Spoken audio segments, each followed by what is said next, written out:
Entonces, quiero iniciar con, voy a quitar la cámara. Voy a compartirles mi pantalla y lo que quiero hacer es como un repaso de fechas, que es lo que vamos a tener próximamente. Hacerlo aquí más grandecito para que se vea mejor. Entonces, bueno, estas ya las vimos. Hoy es 18, estamos acá. Entonces, hoy vamos a ver la última tesis, digamos, es la tesis número 7 y van a ver que tiene que ver con probabilidades. Es un tema ahí que tal vez es el más complejo de los que hemos visto, pero siempre vamos a intentar de buscar la manera fácil de ver la estadística, ¿verdad? Hoy vamos a iniciar con teoría de este tema. También vamos a hacer una practiquita, pero, o sea, ustedes en conjunto conmigo la vamos a ir haciendo. Hoy voy a asignar la tarea número 4 y la última tarea la vamos a entregar de hoy en 8. Van a ver que tiene que ver mucho como con el esquema que les había enseñado la semana pasada o antepasada, no recuerdo, cuando que hay que sacar la moda, mediana, media, ¿verdad?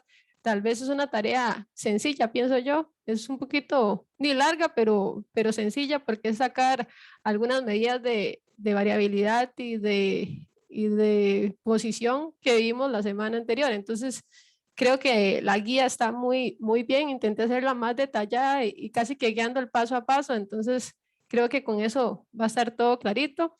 Entonces, hoy y toda la otra semana vamos a ver esta tesis. Igual creo que en estas dos clases van a salir, pero si es posible, entonces aquí podremos hacer una practiquita sobre esta última tesis, cómo podría salir, digamos, en el examen. Luego viene un día libre porque pasaron o trasladaron el nuevo día libre, que es el 1 de diciembre, por la abolición del ejército, ¿verdad? Lo pasaron para el 29. 29 es este lunes de acá, entonces ese día no nos vemos, dado que es libre. Entonces tengo pensado hacer una práctica de examen y el examen sería el 6 de diciembre. Entonces lo dejo acá grabado para que, digamos, todo el mundo tome nota de estas fechas. Creo que está clarito, creo que no hay nada que extender ahí. Va a haber quiz también el jueves 26. Aquí está el último quiz. Tiene la misma lógica, entonces como están haciendo la tarea y van a tener que estudiar para la tarea, tienen la misma lógica de ese tema, el tema de la tarea, ¿verdad? Que son medidas de posición. Entonces, estudiense qué es un coeficiente de variación, estudiense qué es una mediana, qué es una moda, ¿verdad? Qué es eso que vimos, y si tuviera un conjunto de datos pequeño como el que vimos en clase, ¿cómo sacaría de eso la mediana? ¿Cómo sacaría de eso la moda? No vamos a entrar al detalle de los percentiles, ¿verdad? Pero sí van a ver tal vez alguna lógica. También vimos lo de la estructura, ¿verdad? De cómo saber la kurtosis, y también vimos cómo, si ese coeficiente es positivo, si es negativo, si es igual a 0, ¿verdad? Cómo se estaría representando. Pero creo que es sencillo y con esas clases que hemos visto lo pueden hacer muy bien. Igual como van a estar haciendo la tarea, también les va a ayudar en ese tema. ¿Qué más? Bueno, creo que eso sería. Entonces, estamos en cierre, es un cierre que siempre tiende a ser, digamos, un poquito más pesado, pero vamos a ir viendo poco a poco que lo vamos a lograr, van a ver. Entonces, no sé si hay alguna duda de este cronograma de que nos queda. Si no, entonces empezamos la clase con el tema de hoy. Imagino, ¿no? ¿No hay dudas? Todo claro, perfecto. Entonces, bueno, voy a cerrar esto y vamos a iniciar con la tesis número 7. La tesis número 7, como les digo, tiene que ver con varios temitas. Aquí empezamos a ver algo muy común en la estadística, que son las probabilidades. Y no voy a entrar, digamos, o este curso no tiene el objetivo de entrar a detalle, a definir qué es, bueno, sí vamos a definir qué es una probabilidad y así, pero no vamos a entrar a ver demasiada estadística enfocada en probabilidades. Sí quiero que sepan los conceptos básicos, cómo aplicarla en un caso de contingencia, de una tabla de contingencia que ya vamos a ver. Y aquí tengo algunos ejemplos. Estos ejemplos que les voy a dar son como la estrategia o la forma en que yo se los quiero evaluar, ¿verdad? Entonces tienen que poner mucha atención a la forma en que se los estoy preguntando, porque eso les va a servir de guía para entender cómo podría venir, digamos que en el examen. Entonces, el tema o la tesis 7, en esta vamos a ver probabilidad, el concepto, probabilidades básicas, ¿verdad? Una proporción y una tabla de contingencia. Aquí yo creo que nos vamos a concentrar casi que la primera hora de esta clase. Después vamos a ver si entramos a esta segunda parte. Igual vamos a ver cómo nos va con el tiempo, pero si no, lo podemos extender esta semana y la próxima. Bueno, ¿qué es la probabilidad? En realidad nosotros casi que siempre, cada evento que tenemos en la vida tiene consigo efectos de probabilidad. Es decir, a veces que está lloviendo un día, llueve otro día, llueve otro día, llueve otro día, ¿verdad? Entonces nosotros, gracias a ese historial de días, de cosas que han sucedido, podemos tener una probabilidad de que algo pueda pasar. En ese caso decimos, mañana puede llover, ¿verdad? Entonces llevaríamos una sombrilla y eso sería una forma de poder aplicar la probabilidad en cosas diarias de nuestra vida. Ahora, ustedes que son del área de medicina, bueno, de odontología, del área de enfermería, tienen que aplicar bastantes pruebas de hipótesis, tienen que aplicar bastantes esta teoría de la probabilidad, entonces es muy importante que la conozcan, ¿verdad? Entonces, se define así como un acontecimiento cuya ocurrencia es incierta. Yo no tengo, digamos, plenamente certeza de que algo vaya a pasar, pero uno puede, digamos, con información tener alguna idea más o menos de por dónde puede haber con una probabilidad específica. Se sabe que puede presentarse, pero no es posible conocer con certeza cuánto. Entonces, eso lo tenemos claro. Nosotros con la información que vamos recabando, podemos tener una idea de que hoy puede llover, ¿verdad? Pero es porque llovió durante 5 días anteriores. Entonces, la probabilidad para mí es que de verdad mañana pueda llover, ¿verdad? Si ese fuera el caso en esta hipótesis de ejemplo que les estoy dando. Entonces, para entrar un poquito en detalle, las probabilidades son la base de la estadística inferencial. Nosotros normalmente cuando hacemos una muestra, ¿verdad? Entonces estamos sacando una población de un conjunto de población más grande, ¿verdad? Entonces lo que hacemos es seleccionar una partecita de esa muestra. Esa partecita se extrae con una cierta probabilidad conocida siempre y cuando nosotros hagamos una muestra aleatoria, que es lo que hemos, digamos que visto desde la tesis 1 hasta ahorita. Pero digamos, ahorita más adelante vamos a ver que para poder concluir con una muestra y poderlo generalizar a toda la población de nuevo, digamos, porque solo, digamos, solo extraímos una pequeña parte, entonces es por eso que es importante para nosotros entender qué es la probabilidad.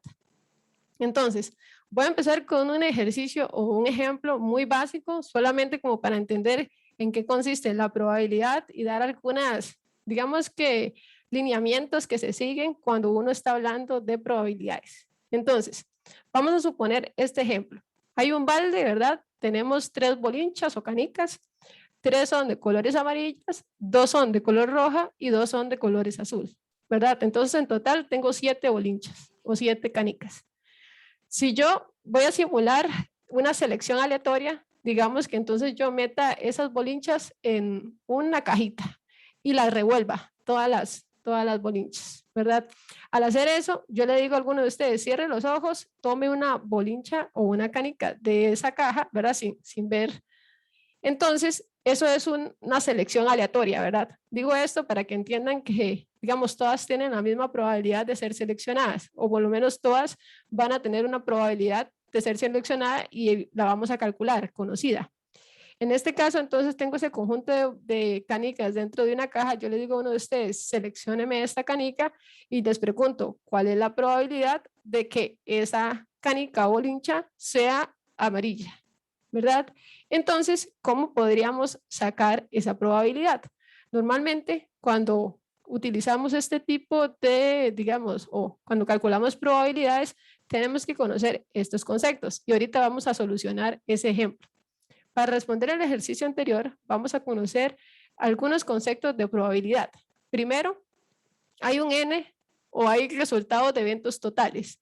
¿Qué quiere decir para nosotros? Como en la cajita habían 7 bolinchas, entonces nuestro N, o sea, la probabilidad es que sea una de esas 7 opciones que, ¿verdad? Las que yo seleccione. Ahora, necesito conocer también mi evento. El evento, para este caso, lo vamos a denominar A. Y es lo que estamos analizando.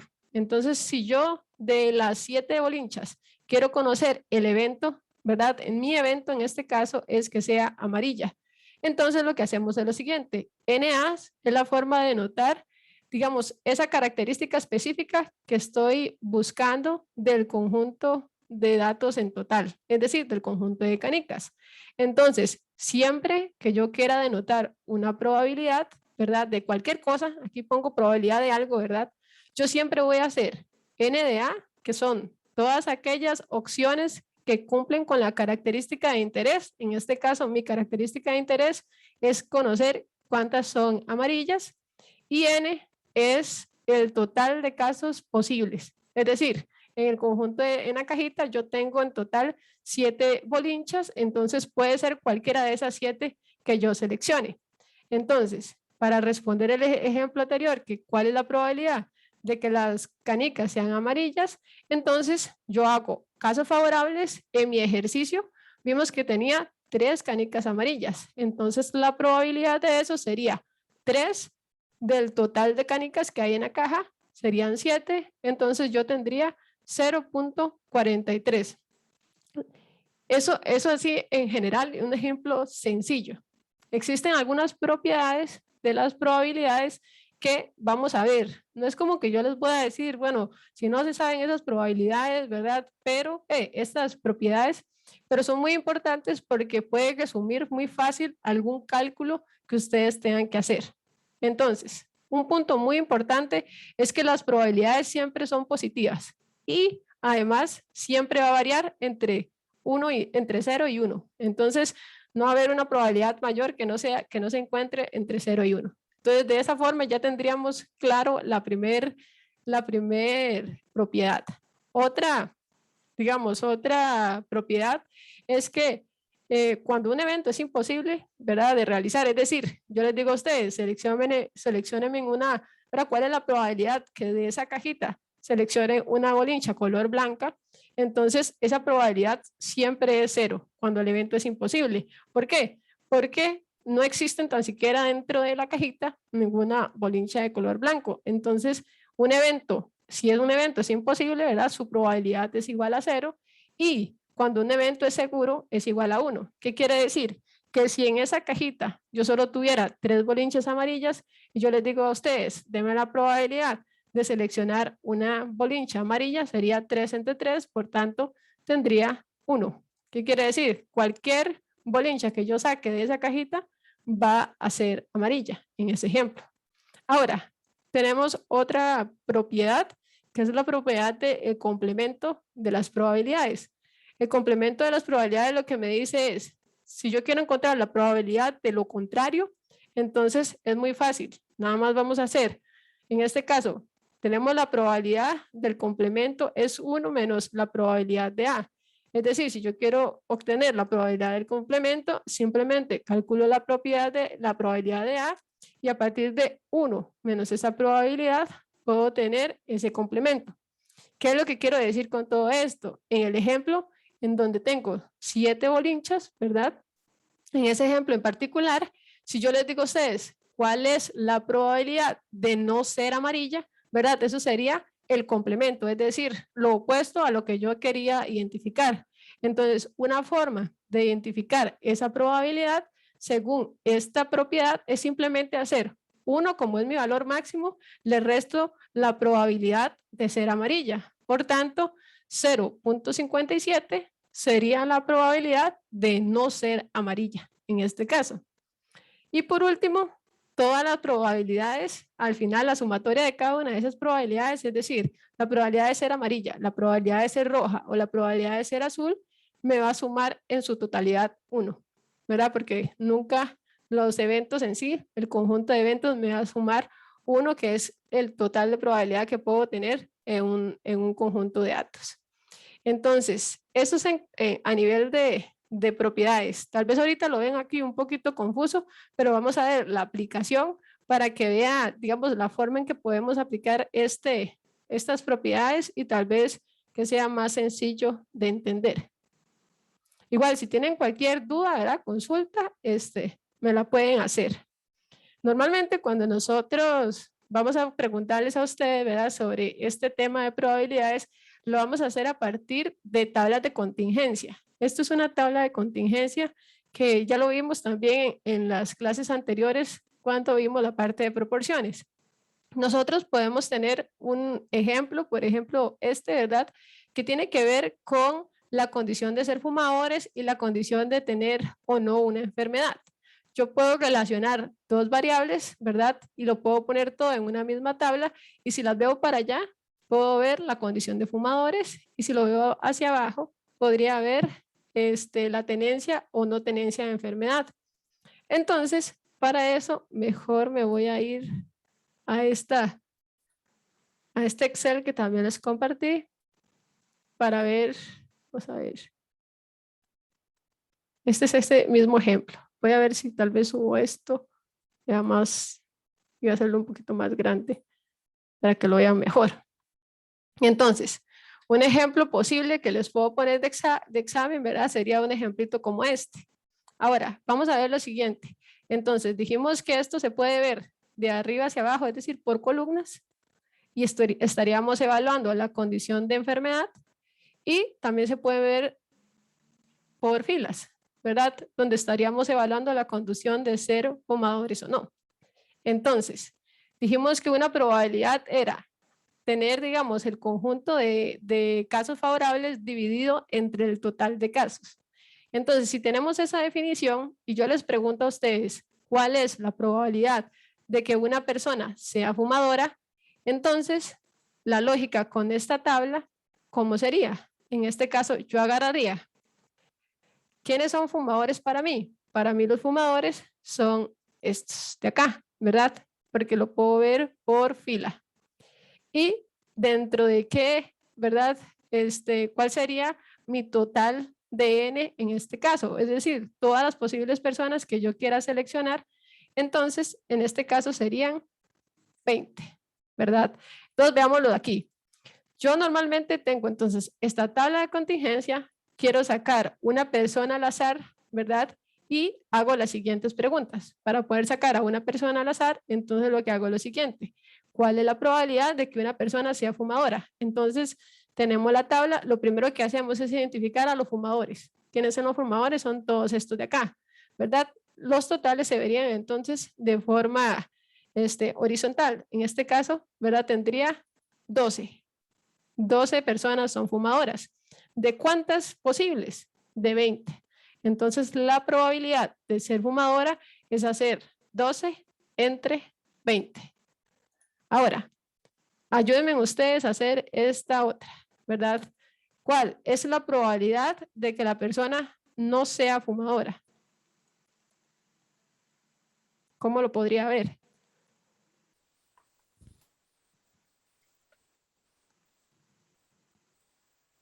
Bueno, es hacer el 8 entre 20 Excelente. y Es me dio hacer, 0,4. exacto, 8 entre 20. Y excelente da 0,4. Eso que me estás diciendo es perfecto y hay otra forma en que la podríamos ver. Yo les acabo de decir, ¿verdad? Esa es la forma ideal, esta que me dijiste porque me estás dando el dato puntual dividido entre el total de los casos posibles, ¿verdad? El total son 20 y 8 personas, si lo veo por acá, ¿verdad? Son las que son no fumadoras. Igual vimos una propiedad anteriormente que era el complemento. Ves que aquí la primera pregunta les dije, ¿cuál es la probabilidad de la que la persona sea fumadora? Entonces yo puedo hacer también lo siguiente y nada más le digo que es esta otra alternativa, pero para mí la respuesta que me dio es la que yo espero desde el inicio, ¿verdad? Entonces yo haría 1 menos la probabilidad de ser fumadora, entonces me da el complemento. ¿Qué significa? Es la probabilidad de no ser fumadora, ¿verdad? Que es lo opuesto en este caso. Pero así como me lo respondió, esta es la mejor versión o la mejor forma de hacerlo de forma directa. ¿Cuántas son fumadoras? Lo veo acá y lo divido entre el total. ¿Entendido? Esta definición de complemento y también cómo se puede hacer de forma directa y cómo se puede hacer a través de un complemento. Digamos, si existiera otra categoría, digamos, que no fuera solamente fumadores y no fumadores, pero no conocemos, digamos, como la categoría, digamos, el dato de la categoría número 3, digamos, de la probabilidad de la categoría número 3, no podemos hacerlo así de uno menos la primera, digamos. Usted Porque puede no, dar la clase, ya vi. Está muy bien, excelente. Ahorita vamos a ver un ejemplo y sería, por eso es que le digo que esta forma en que me respondes es la más adecuada, porque esto solo funciona, como le estás diciendo, siempre y cuando tenga solo dos categorías, porque sí, el opuesto sería no ser, digamos, fumador. Eso es excelente. Muy bien. Ahora, vamos a ver otro ejemplo. Otro ejemplo sería, ¿cuál es la probabilidad de que una persona, yo creo que aquí, bueno, de que una persona tenga la enfermedad, es en este caso, ¿verdad? Entonces ahora, más bien lo que me interesa ver son a nivel de columnas, ¿verdad? ¿Tiene enfermedad? ¿No tiene enfermedad? Y siempre entre el total. Entonces, si yo les pregunto a ustedes esta probabilidad, ¿cómo la podríamos contestar?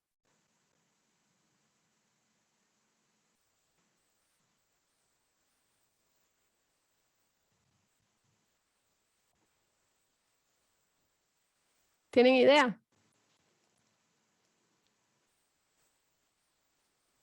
Ahora vamos a ver, digamos, esta tabla de contingencia, pero la vamos a ver porque lo que interesa es la condición de que tenga enfermedad. Tener enfermedad está acá, ¿verdad? Entonces, los casos posibles que puedan tener enfermedad son solamente 11 de 20. De esta manera, podríamos decir que 0.55 es la probabilidad de tener la enfermedad en este conjunto de datos. Ahorita hemos visto estos tres tipos de probabilidades y estas son los tres tipos de probabilidades, digamos, más sencillas porque es a nivel total, ¿verdad? De conjuntos. Entonces, en este caso, lo que vamos a hacer es lo siguiente. Ahora, ¿cuál es la probabilidad de que la persona sea fumadora y tenga la enfermedad? ¿Cuál sería esta probabilidad? Aquí, como hay un i, es muy importante la forma en que se pregunta. Esto lo voy a poner en negrita para que lo identifiquen y debería ponerlo en otro color. Cuando tengo un i, lo que yo quiero ver es que cumpla con las dos condiciones. ¿Cuáles son las dos condiciones? Que la persona sea fumadora y tenga la enfermedad. Entonces yo voy a buscar la intersección. La persona sea fumadora y tenga la enfermedad. En este caso sería, si yo marco esto, sería las total de personas que cumplirían con esas características. ¿De cuántas? De 20. Entonces la forma de poder contestar a esa pregunta sería hacer 9 sobre 20. Así tendríamos la probabilidad entonces de que la persona sea fumadora y además tenga la enfermedad. Voy a desmarcarlo para seguir con la otra.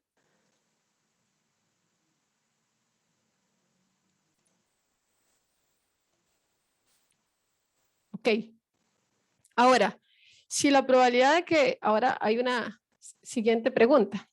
Si la probabilidad de que no sea fumadora y no tenga la enfermedad, eso es lo que le estoy diciendo, o que no cumpla con las dos condiciones anteriores, esto también se puede hacer como lo opuesto. Es decir, yo puedo hacer, en este caso, podría ser 1 menos la pregunta anterior, porque lo que quiero es que no sea fumadora y que no tenga la enfermedad. Esa sería una forma de hacerla.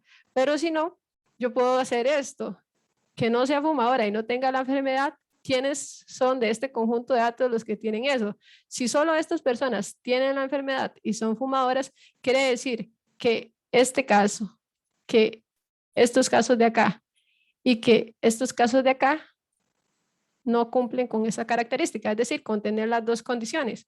Al no tener las dos condiciones, entonces yo podría hacerlo también desde cero, es decir, podría sumar 3 más 6 más 2, eso me da 11, ¿verdad? Creo. Vamos a ver. 3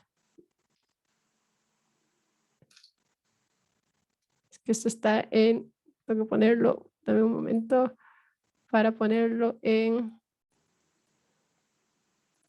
no, si está en inglés. Entonces 3 más 6 más 2, eso me da 11. Y al final entonces 11 entre 20. Es que eso está, tengo que hacerlo entre paréntesis para que no le afecte. Entonces ahí tendríamos la probabilidad, que en realidad lo que le estoy escribiendo es todo lo contrario a esta probabilidad de aquí. Aquí les había preguntado la probabilidad de que una persona sea fumadora y tenga la enfermedad. Aquí le digo que sea todo lo, digamos, que no cumpla con las dos condiciones anteriores. Para no cumplir con las dos condiciones anteriores, esta no cumple con las dos, porque sí tiene la enfermedad, pero no es fumador.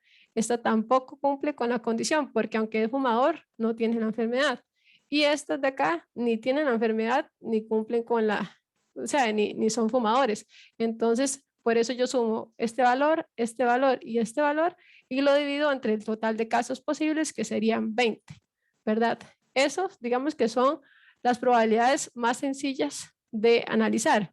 Ahora, aquí les tengo dos ejemplos en particular, pero siempre, siempre, siempre, si yo tengo información previa a algo, entonces eso va a cambiar nuestro denominador o va a cambiar nuestra forma de ver este cuadrito. Hemos visto que aquí, de esta forma que lo hemos preguntado, todo se divide entre 20, pero si yo les doy información a ustedes previa, entonces ustedes ya pueden, digamos que, delimitar un poco ese cuadro.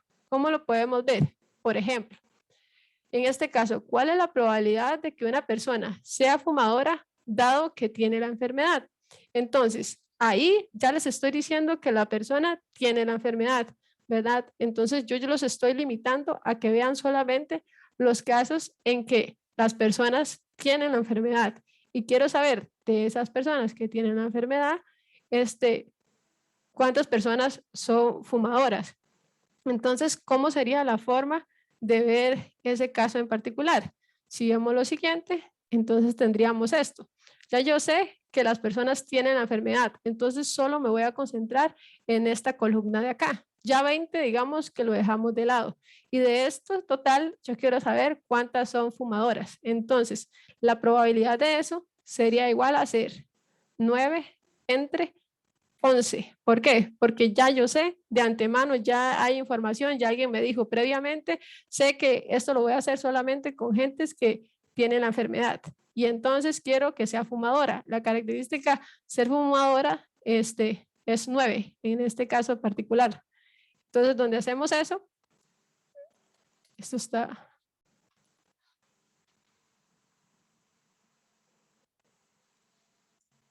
Si lo podemos, para ver que no tenga tantas decimales. Entonces, esto es igual a 0.82. Esto es muy importante porque, digamos, ustedes que están en el área de salud, digamos, podrían tener información previa de, no sé, cuando uno tiene esos padecimientos que ustedes ya conocen, digamos, las personas pueden llegar a un consultorio y decir, bueno, yo ya tengo esto, ya yo tengo ciertas condiciones, entonces digamos que ya no lo podría delimitar a que sí tiene unas ciertas características en particular.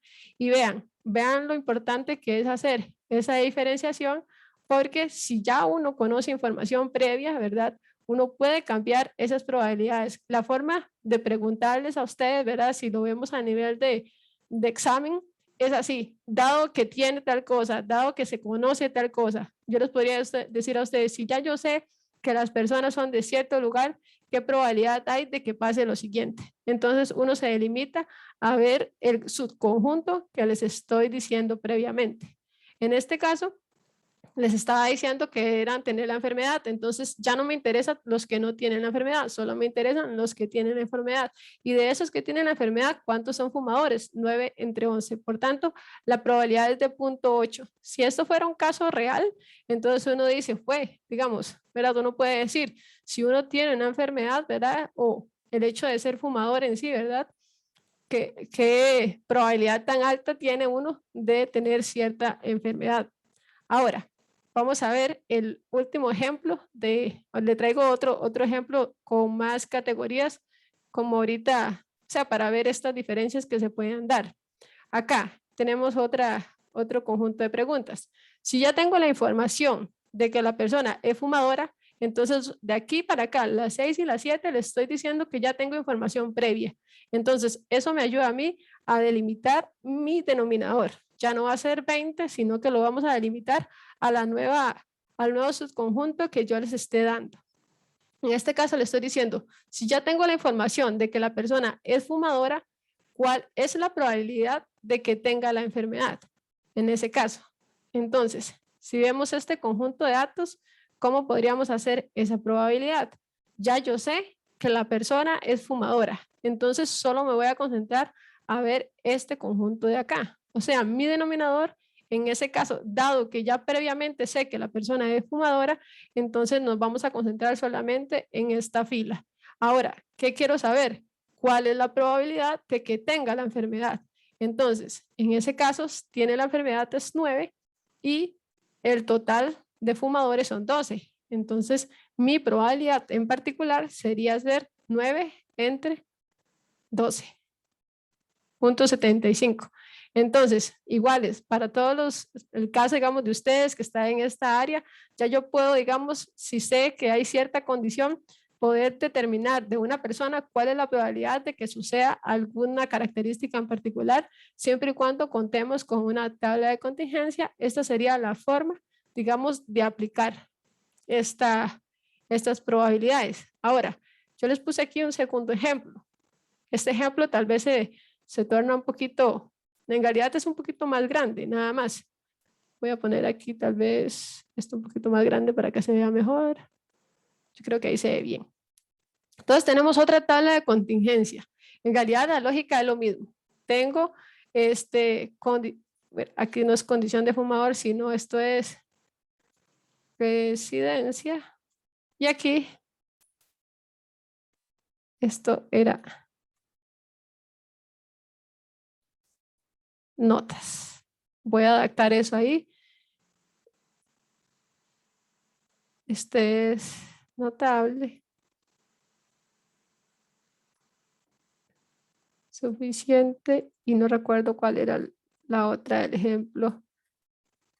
Ah, bueno, lo tengo aquí en la presentación. Vamos a verlo. Insuficiente, suficiente y notable. Lo pasé para acá para que lo veamos mejor desde Excel, ¿verdad? Porque el ejemplo también lo tiene en la presentación. Entonces vamos a ver este caso en particular. Ahora, les voy a decir a ustedes, con lo que hemos visto en el ejemplo anterior, cuál es la probabilidad de que un estudiante tenga un puntaje suficiente, ¿verdad? En este ejemplo en particular, los totales están acá y también tenemos totales acá, ¿verdad? En este caso estamos viendo las notas. Las notas se ven de arriba hacia abajo, para acá, para acá, para acá. Entonces el total de cada una de esas categorías, insuficiente, suficiente y notable, las vamos a encontrar en esta parte de acá. Entonces, ¿cuál es la probabilidad de que un estudiante tenga un puntaje o una nota suficiente? En ese caso, ¿cómo lo harían ustedes? 750 entre 2600. Excelente. 750 entre 2600. ¿Por qué? Porque dijimos que tener digamos, puntaje notable es suficiente, es 750. ¿Y de quiénes? Del conjunto de datos. Yo no les he dado información previa a ustedes para que delimitemos el denominador, ¿verdad? Entonces siempre, si yo no les doy información previa, entonces lo que hacemos es tomar el total de datos. Ahora, esto también es fácil. ¿Cuál es la probabilidad de que un estudiante resida en la zona urbana?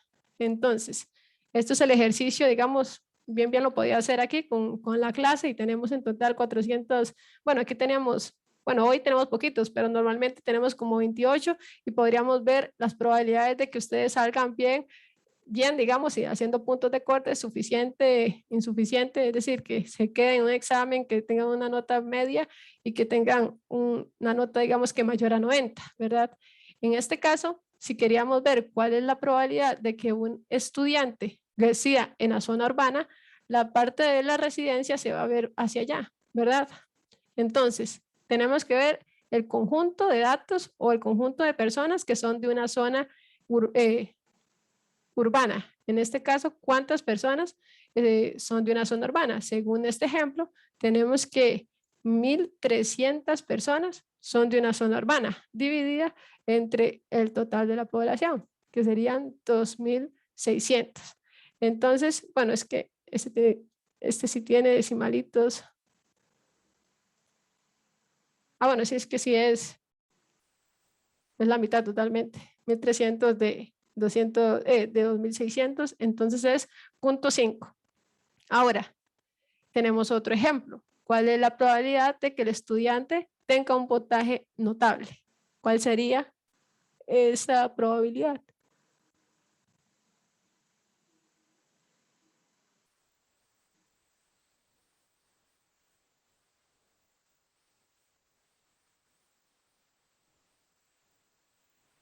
En este caso, digamos, se van a ver, como es de notas, vamos a ver las variables así, por columnas. En este caso nos posicionamos en notable, ¿verdad?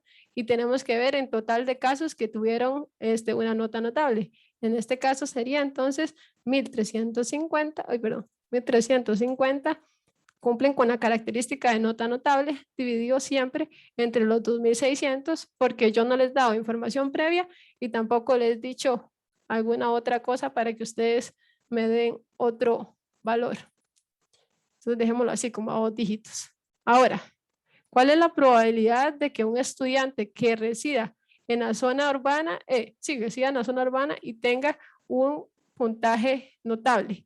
Aquí la palabra clave que dijimos anteriormente es el I. Voy a subrayarlo acá para que lo tengan y en negrita. Como quiero que tengan las dos condiciones, es decir, ser de zona urbana y que tenga un puntaje notable, entonces vamos a ver de la tabla dónde está la intersección entre esas dos características. ¿Cuál es la característica? Ser de la zona urbana. Entonces vería esta fila, pero también quiero tener una nota notable. En este caso, la intersección se da aquí en 100. ¿Por qué? Porque esa es de la zona urbana y además tiene una nota notable. Al hacer eso, entonces mi probabilidad sería 1.000 entre 2.600.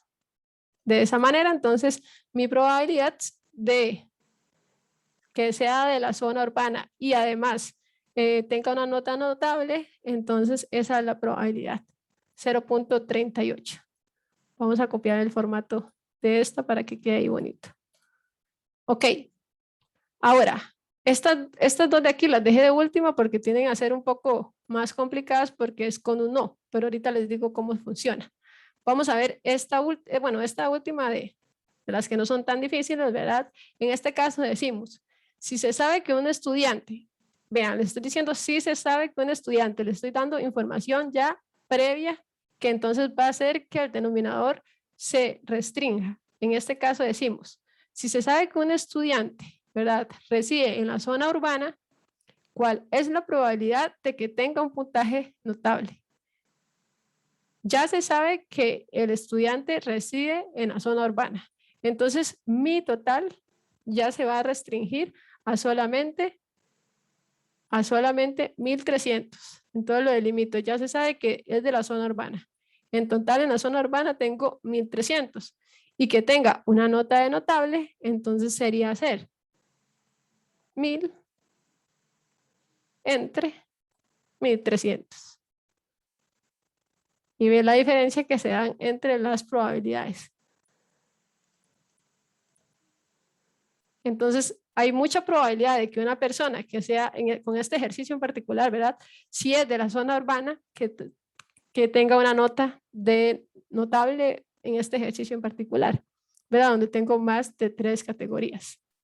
Ahora, aquí es algo que no les expliqué en la anterior porque no venía un ejercicio que tuviera O, ¿verdad? Y para eso voy a explicar algo que se veía cuando cuando estábamos en el colegio en teoría de conjuntos, ¿verdad? Y los famosos diagramas de Venn. Entonces, decimos lo siguiente: ¿cuál es la probabilidad de que un estudiante resida en la zona urbana o tenga un puntaje notable? Cuando yo digo o, puede ser cualquiera de las dos cosas, ¿verdad? Entonces voy a insertar aquí para explicar esto tal vez un poquito más claro con formas. Donde habrá un círculo, bueno, con esta sirve. Le puedo quitar el fondo.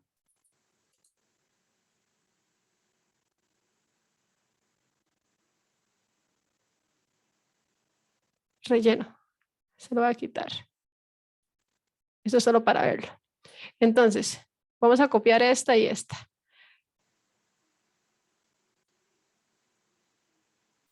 Relleno sin relleno. Ajá, me gusta más esta. Sin relleno. Entonces, vamos a pensar, voy a insertar un texto para hacer el ejemplo aquí textual. Entonces, vamos a pensar que esto de aquí, que este circulito primero, van a ser todos aquellos, vamos a ver qué dice la pregunta, residen en la zona urbana. Entonces ponemos zona urbana. ¿Cuántos casos son? ¿Cuántos residen en la zona urbana? 1300. Entonces aquí serían 1300.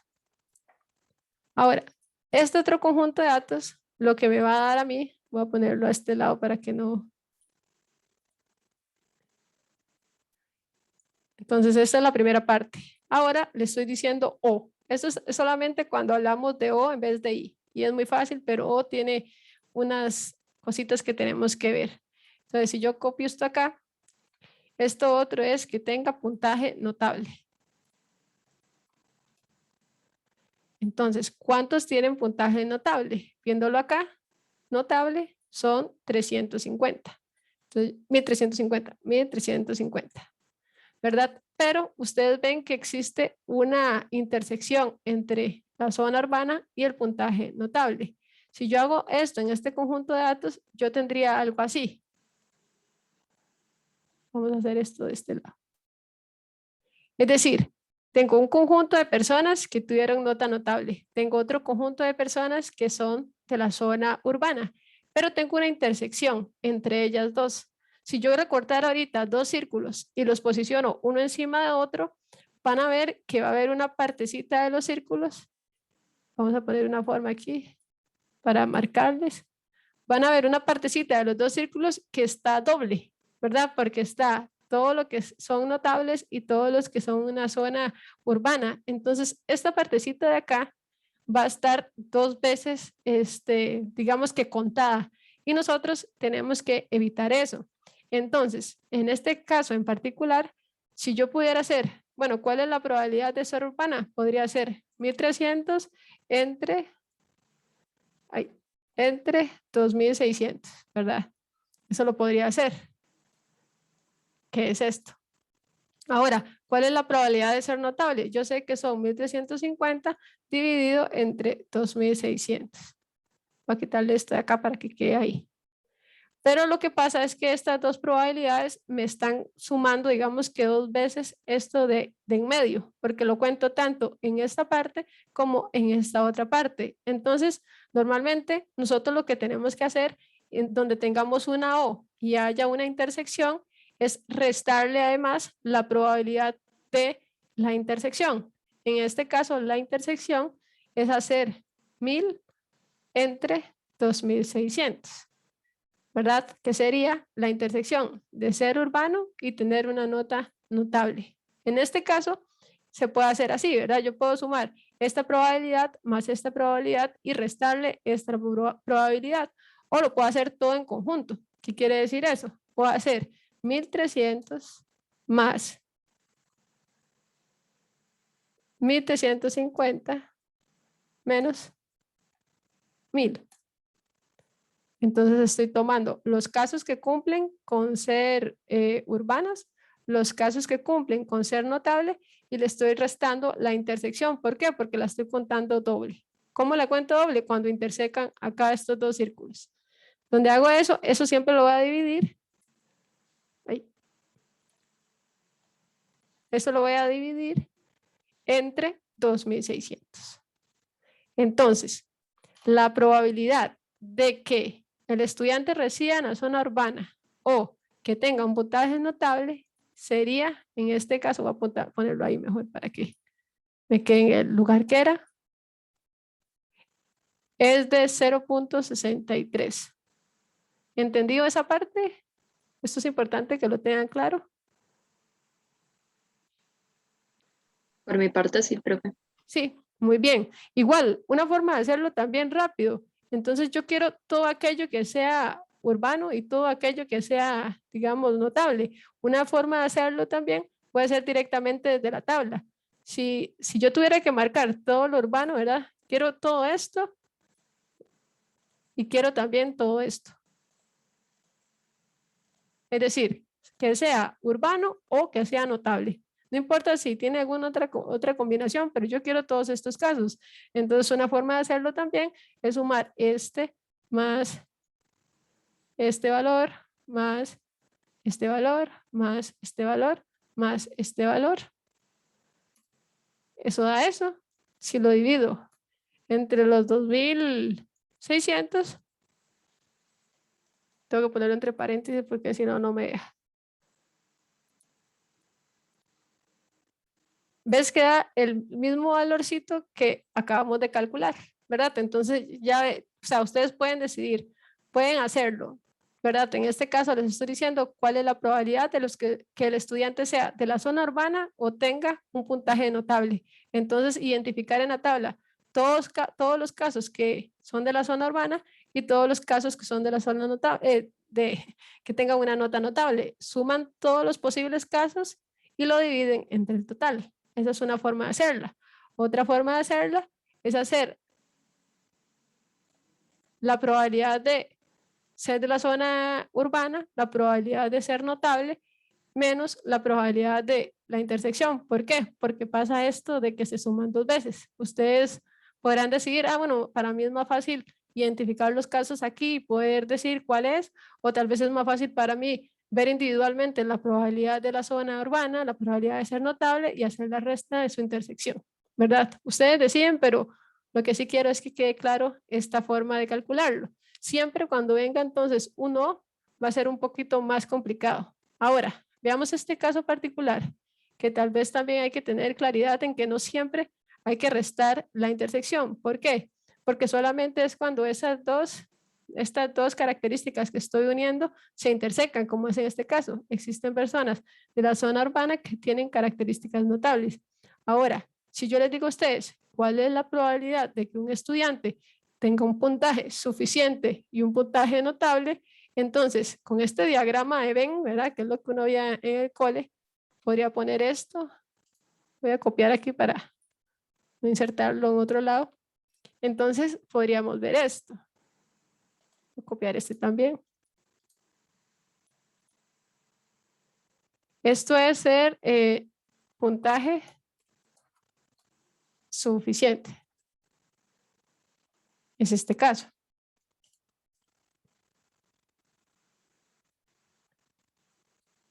Ahorita vamos a ver cuál es esa probabilidad. Y en este caso, ser notable. Entonces, voy a hacerlo para acá. ¿Cuál es la probabilidad de tener un puntaje suficiente? Lo habíamos visto por acá. Era 0,29, pero ¿cómo lo hacíamos? Suficiente se ve hacia abajo. Entonces tenemos 750 entre los 2.600, ¿verdad? Ahora, ¿cuál es la probabilidad de tener un puntaje notable? En este caso sería 1.350 entre 2.600. Entonces, este otro caso sería 1.350 entre 2.600. Entonces, si yo quiero que tenga esta o la otra condición, bien, ustedes ven que aquí no hay una intersección porque los dos están hacia abajo entre ser suficiente y ser notables.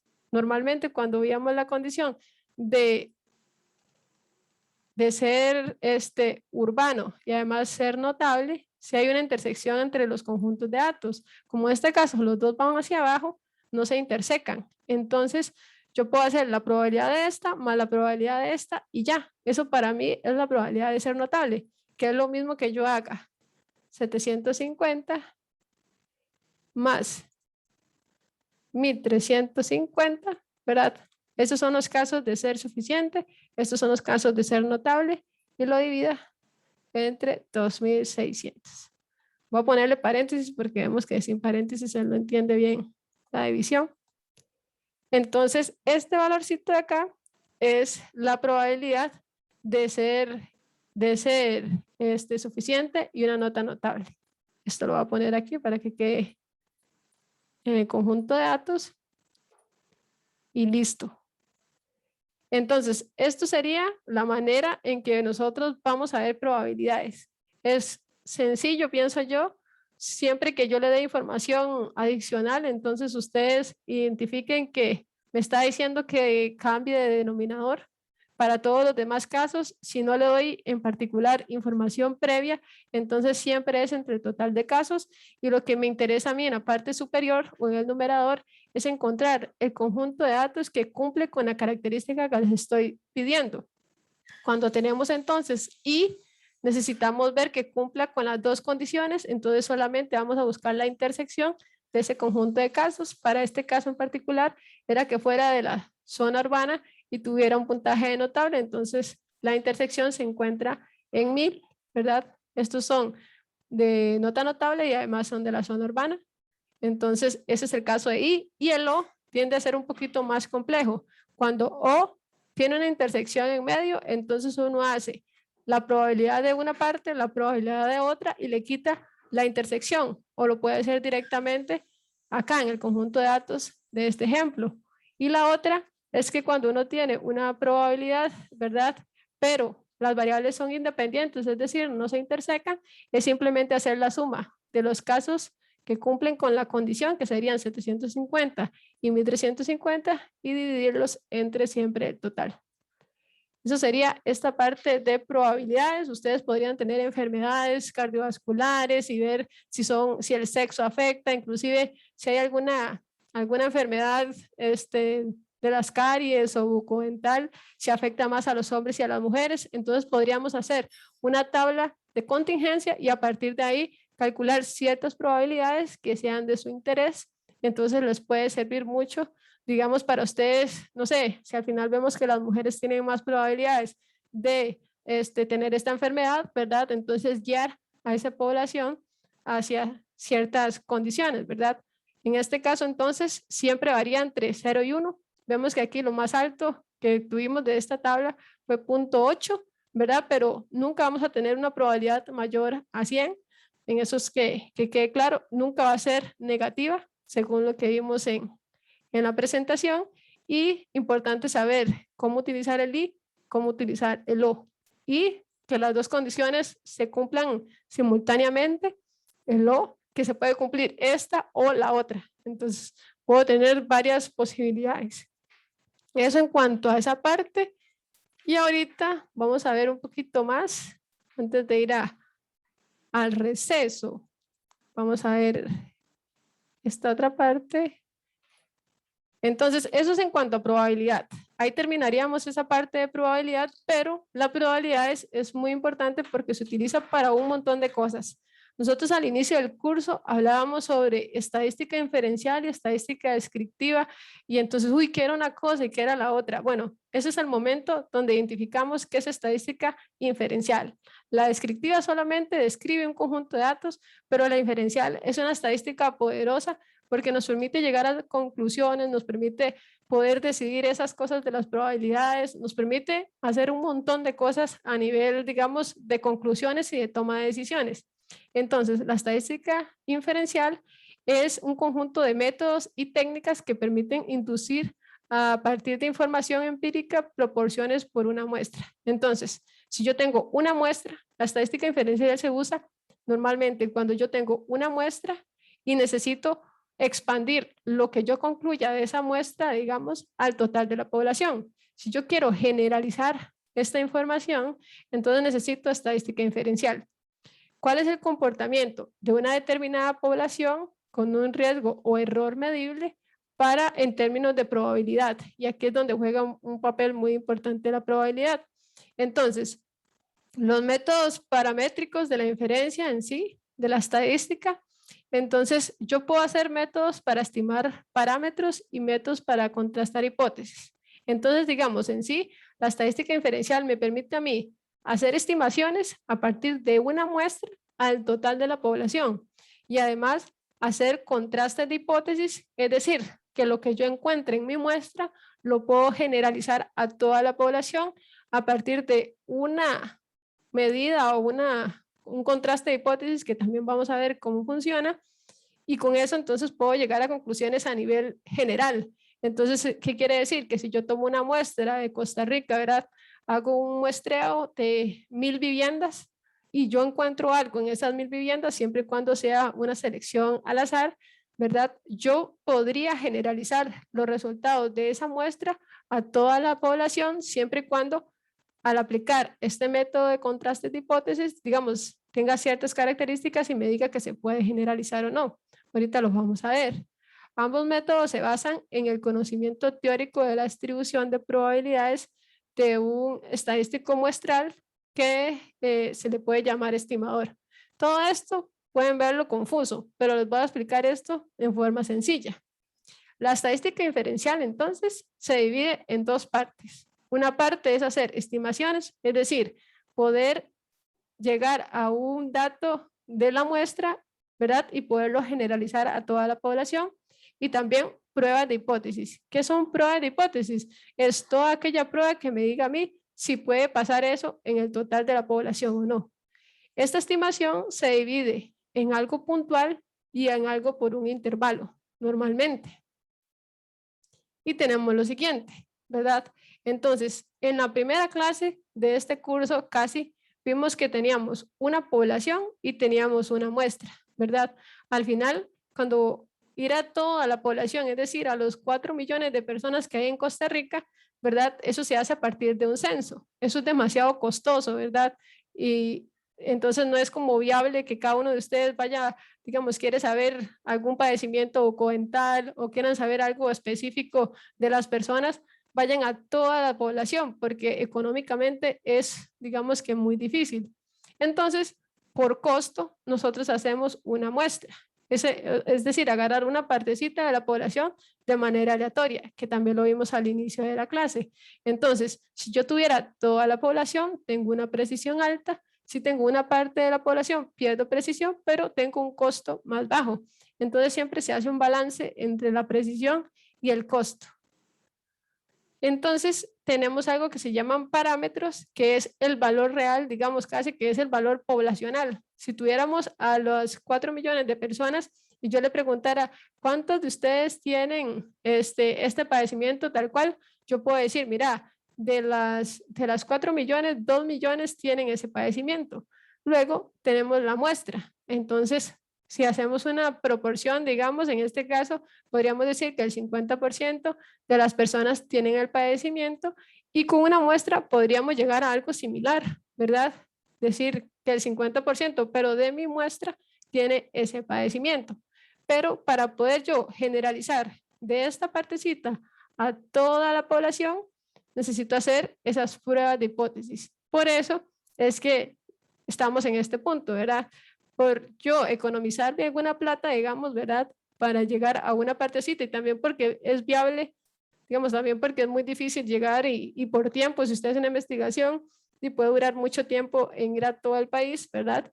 En cambio, si hace una partecita o uno selecciona una muestra, tal vez sea más viable a niveles de investigación. Pero el problema es que yo tengo una partecita de la población y necesito generalizarlo a toda la población. A eso se llama estadística inferencial. De una partecita hago inferencia del total. Y entonces existen dos cosas, estimaciones, intervalos de confianza y además pruebas de hipótesis.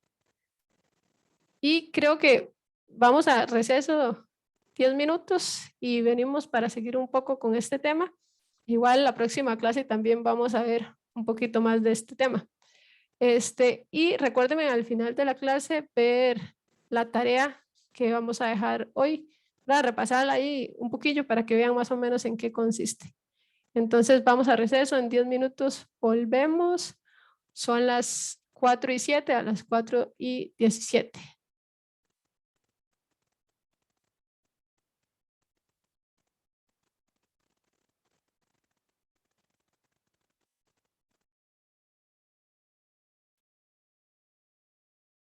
Bueno, vamos a continuar con la clase.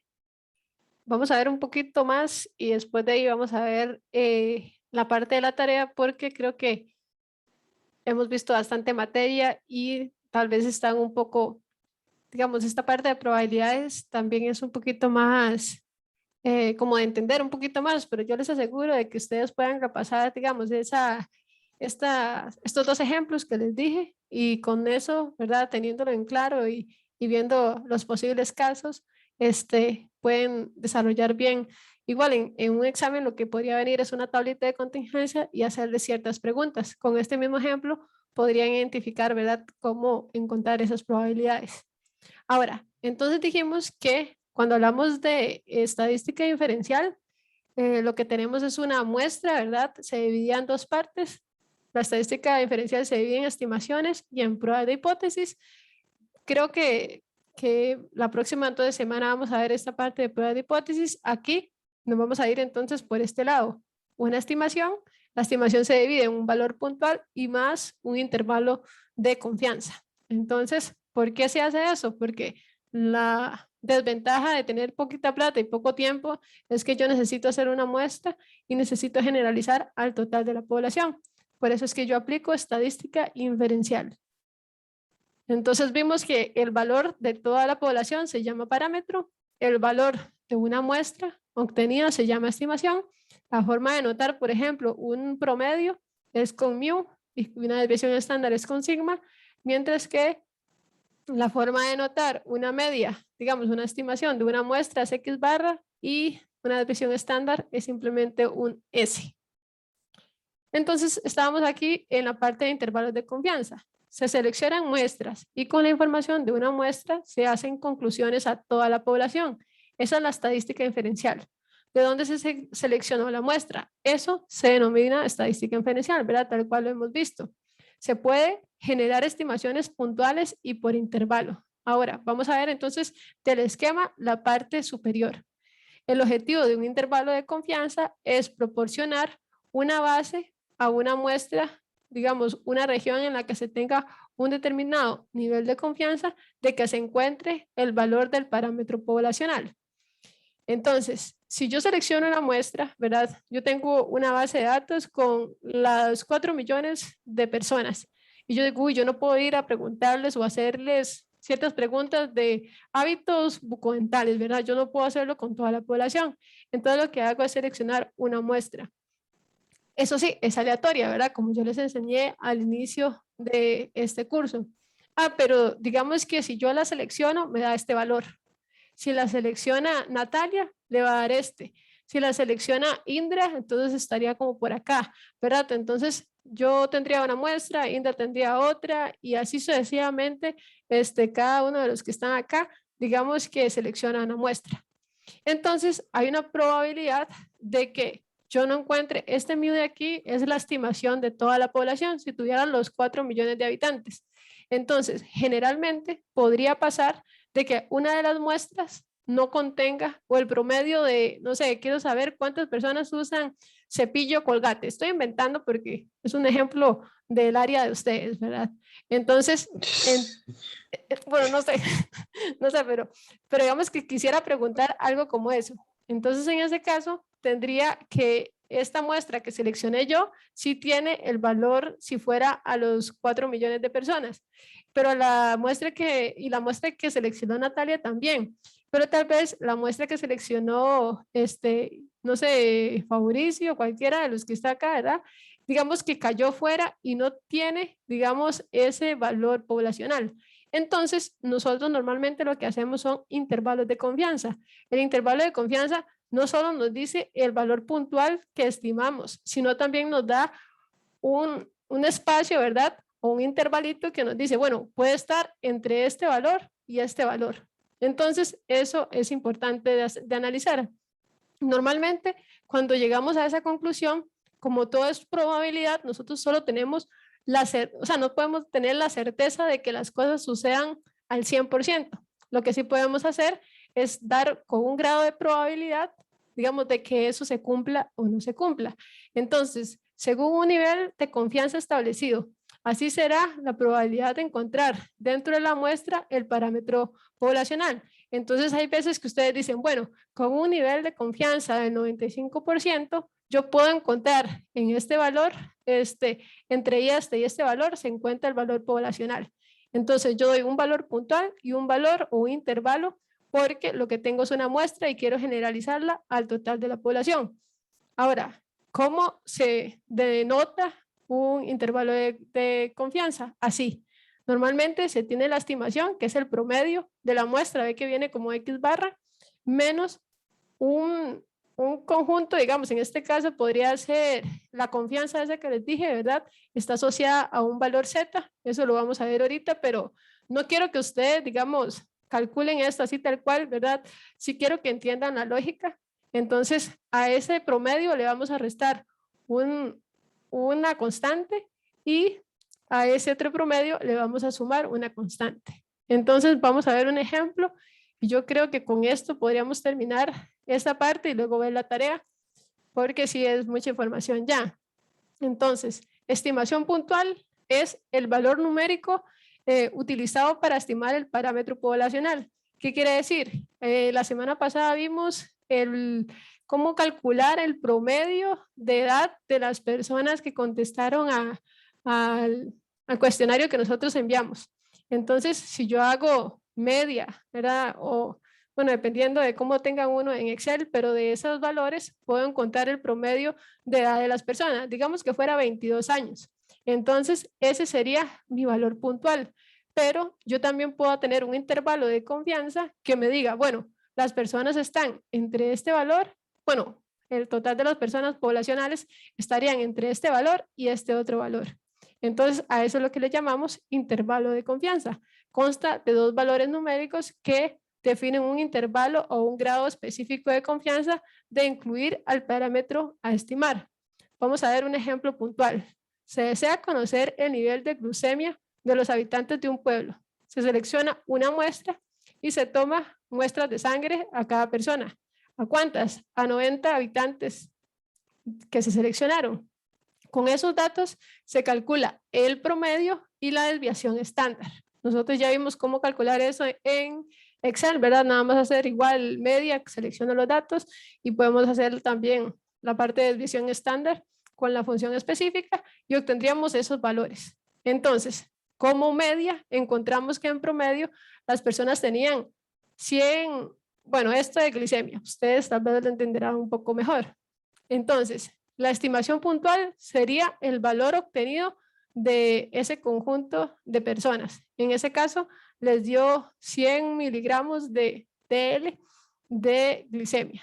Ahora, si queremos calcular un intervalo de confianza, normalmente se utiliza digamos, es esta función, pero nosotros lo podemos ver así. Sería la estimación, le sumamos y también le vamos a restar el nivel de confianza por la desviación estándar. Entonces, en este ejemplo en particular, vamos a decir que nuestra desviación estándar es de 3.54 y además que nuestro Z, ¿verdad? Nuestro nivel de confianza es del 95% y eso es igual a decir 1.96. En este curso no vamos a entrar en detalles específicos de cómo se extraen ciertas cosas. Lo que sí quiero que tengan claro es que esta es la fórmula de cálculo. Si tuviéramos estos datos, ¿cómo construiríamos el intervalo de confianza? Así, yo pondría el promedio, que sería en este caso 100 que nos dio, menos el nivel de confianza, que vemos que aquí es un Z. Entonces el nivel de confianza aquí sería 1,96 por la desviación estándar. Entonces esto me va a dar 93. Y el superior, entonces es con más. Entonces haríamos 100 más 1.96 por 3.54.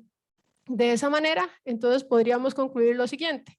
Yo ya sé que en promedio me dio 100, pero si yo tengo que interpretar normalmente en las encuestas, si ustedes van al INEC, todas las estimaciones que dan a partir de una muestra siempre va a tener un intervalo de confianza, porque como es una muestra, para poderlo generalizar al total de la población, yo puedo decir, en promedio obtuve, ¿verdad? La glucemia promedio fue de 100.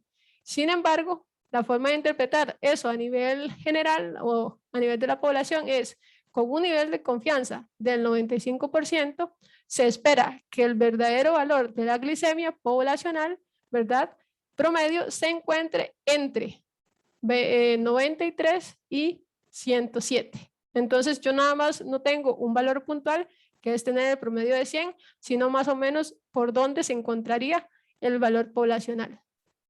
Y eso lo vamos a dejar hasta aquí porque ya creo que entrar a este otro tema ahorita, creo que no es la mejor opción. Entonces, esto sería por ahora lo de la parte de la clase. Ahora vamos a ver rápidamente en qué consiste la tarea.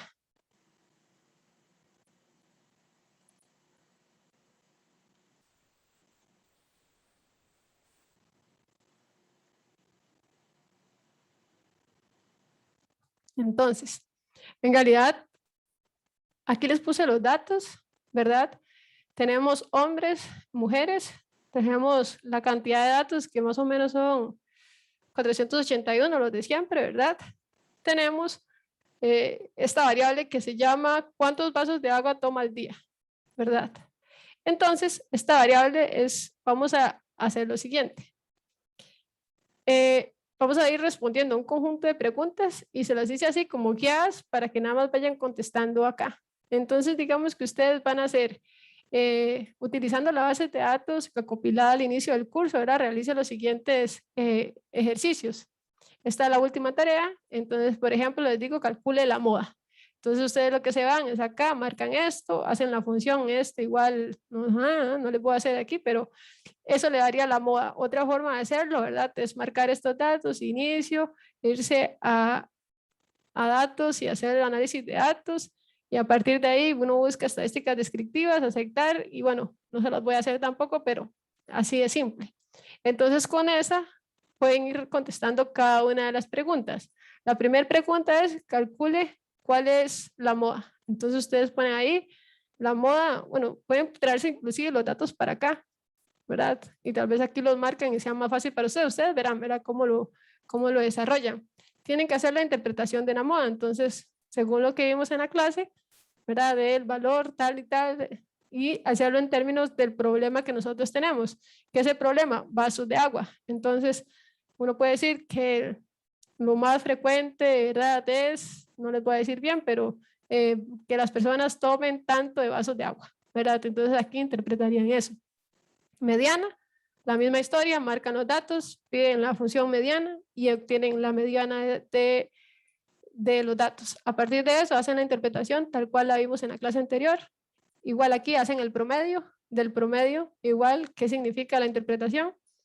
Pueden tomarla con el ejercicio anterior. Yo les subí un Excel similar a este para ir viendo paso a paso. Todo esto es la pregunta 1, ¿verdad? De estas preguntas, entonces vale 6 puntos. Un punto cada cosa que van haciendo acá, ¿verdad? Ahora, compare las medidas de tendencia central calculadas anteriormente e indica si existe simetría o asimetría. Entonces, la idea es que ustedes digan, moda dio tanto, mediana dio tanto y promedio dio tanto. Entonces, recuerda que había unas formas en las que uno podía decir si era simétrica, positiva, negativa o si era simetría. Ahora, si era, no les voy a decir aquí, pero en sí, digamos, con esos valores, y entonces ustedes me van a justificar. Bueno, porque la moda es mayor o es menor que la mediana, entonces pasa esto. Si hacen el conjunto de datos con esta parte de datos y analizar datos, ¿verdad? Y buscan el coeficiente, aquel que vimos para ver si era simetría positiva y negativa, podrían ponerlo acá también. Y ya, con eso, si lo hacen directamente, casi que tienen todas estas respuestas listas. ¿Y cuál sería la kurtosis? Ahí también se las va a dar el paquete. Acuérdense que teníamos que saber si era mayor, menor o igual a 0. Con eso, entonces ustedes dicen, mira, la kurtosis es tal forma. Luego dice, Esto es para ver los casos agrupados. Normalmente hicimos casos ponderados, ¿verdad? Entonces, si en vez de tener todos los datos en una lista, si los tuviéramos agrupados en 4 clases, ¿verdad? Cambiaría el promedio de la variable y sí, explicar acá por qué. Después de eso, entonces, ¿cuál es el promedio para los hombres? ¿Y cuál es el promedio de las mujeres? Ves que viene una variable promedio, una variable sexo, entonces habría que hacerlo por solo tomar los hombres para hacer el análisis y solo las mujeres para hacer el análisis y ver si ahí, si en promedio es diferente para cada uno. Entonces, promedio de hombres, promedio de mujeres. Después de eso, dice, son más variables los hombres que las mujeres. Bueno, los hombres en el consumo de agua. Lo que me interesa es el consumo de agua. Entonces, la idea es que ustedes digan aquí cuál es la medida de variabilidad que se utiliza. Entonces, le calculen a los hombres la medida de variabilidad y a las mujeres la medida de variabilidad. Con eso, podemos hacer un coeficiente de variación. Ay, ¿dónde estaba aquí ya al final? Un coeficiente de variación, que recuerden que es la desviación estándar entre la media. Y entonces la hace para los dos. Y aquí dice a los hombres o a las mujeres, quién es más variable. Entonces ustedes me van a decir, dependiendo de esa medida, quién es más variable. Aquí hay que hacer el cuantil 1, cuantil 2 y recorrido. Eso también sale con una funcioncita que vimos en la clase anterior.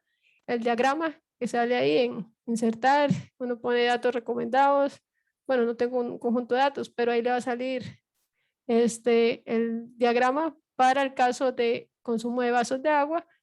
Y una última pregunta, que esta es como general, ¿verdad? Ustedes le va a salir ahí un conjunto de vasos de agua y entonces en realidad quiero que pongan aquí algo escrito por ustedes que se puede concluir a partir de los datos, ¿verdad? Si el promedio de vasos de agua me dio, no sé, 8. Entonces ustedes dirán que los estudiantes y las estudiantes consumen suficiente agua desde el punto de vista de que a nosotros nos dicen tomen tantos vasos diarios, ¿verdad? Entonces uno puede decir si sí consume o no consume, pero esto en relación a lo que les da. Digamos, ustedes me dicen, bueno, en promedio se obtiene que son 6 vasos de agua los que consumen, eso se acerca mucho a lo que recomiendan, que son, no sé cuánto recomiendan, pero eso es más que todo algo textual y que digan, no sé, que digan a nivel del porcentaje, tal vez más los hombres que las mujeres, ¿verdad? Ahí comenta más o menos el resultado que tuvieron y eso sería la tarea.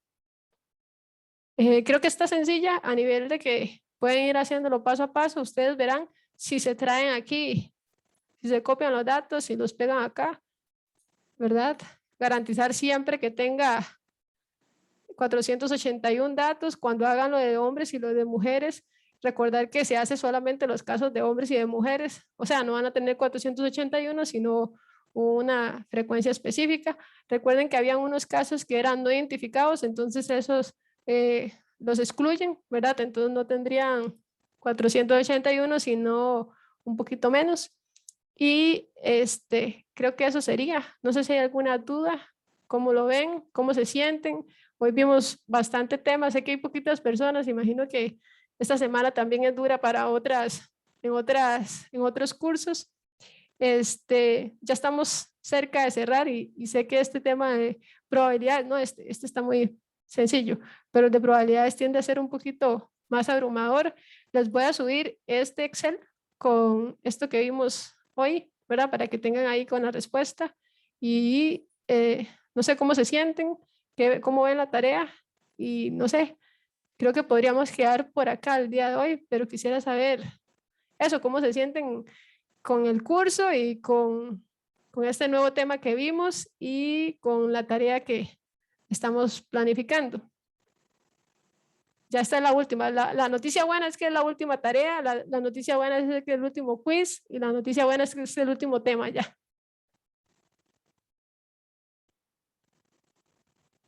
¿Todo bien? Todo bien, profe. Muy bien. Entonces, normalmente estos temas siempre nos dejan silenciados, pero está bien, está bien.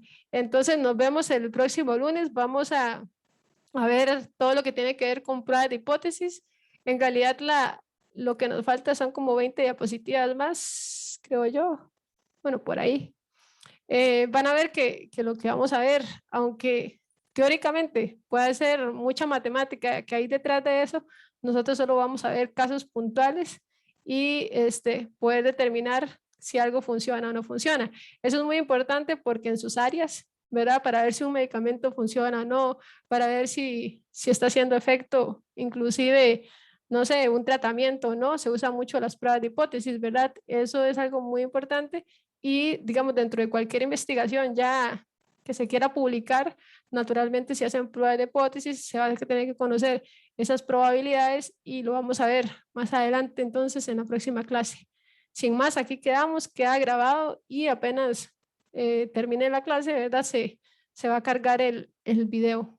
Entonces, sin más, que tengan una bonita tarde y recordarles a sus compañeros, los que tengan contactos ahí, que tenemos entonces quiz y tarea. Las voy a subir, las voy a habilitar, ya están subidas la tarea. El quiz también, pero hasta el otro jueves. Entonces, sin más, que pasen una bonita tarde. Nos vemos. Chao. Gracias, profe, igual. Hasta luego, gracias.